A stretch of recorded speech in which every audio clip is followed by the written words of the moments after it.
Men bu videoni chiqarishdan maqsadim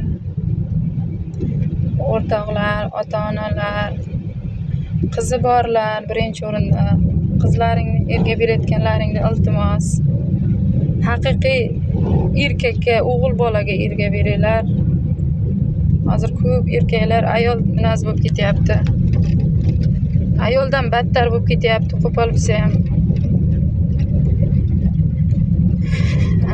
Men bir narsaga 1-3 kun, 4 kun oldindan beri ishim tushdi-ku, shuni bildimki, hamma erkakdek bo'la olmasligini bildim. To'g'ri, boshqa mard erkaklar ham bor, lekin u erkaklarga taalluqli emas.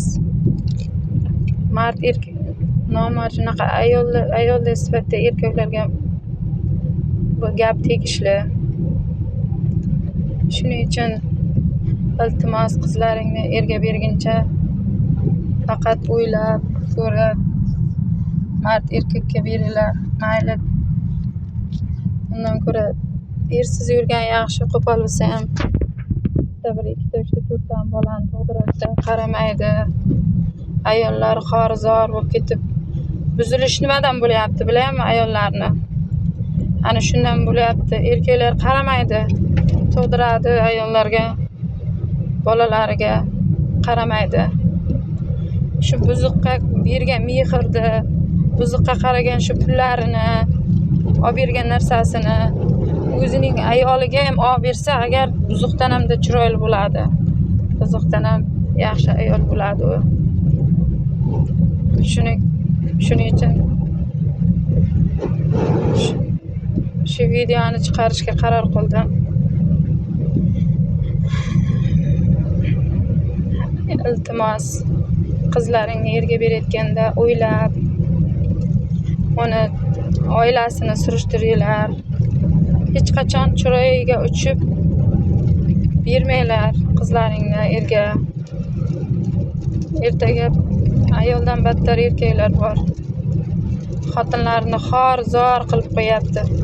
Xotinlar shunaqa bo'lib, shu yo'lga kirib ketib, chetlarga ishlab kelib, O'zbekistonda ham ko'ryapman shunaqa ayollarni, mard ayollarni. Erkakdan mard ayollar bor. Ro'zg'arini boqyapti, bolalariga ham qaraydi.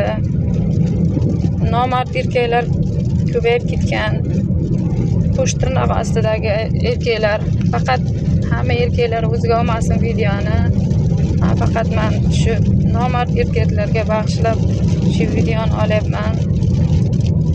Yuzimni ko'rsatishning maqsadim prosta bir narsaga 1-2 kun, 3 kun ichida guvoh bo'ldim. Shu nomard erkakka bir duchor bo'ldim. Shu boshimdan o'tganchini aytyapman. Shu haqiqiy erkaklar kamayib ketyapti. Iltimos,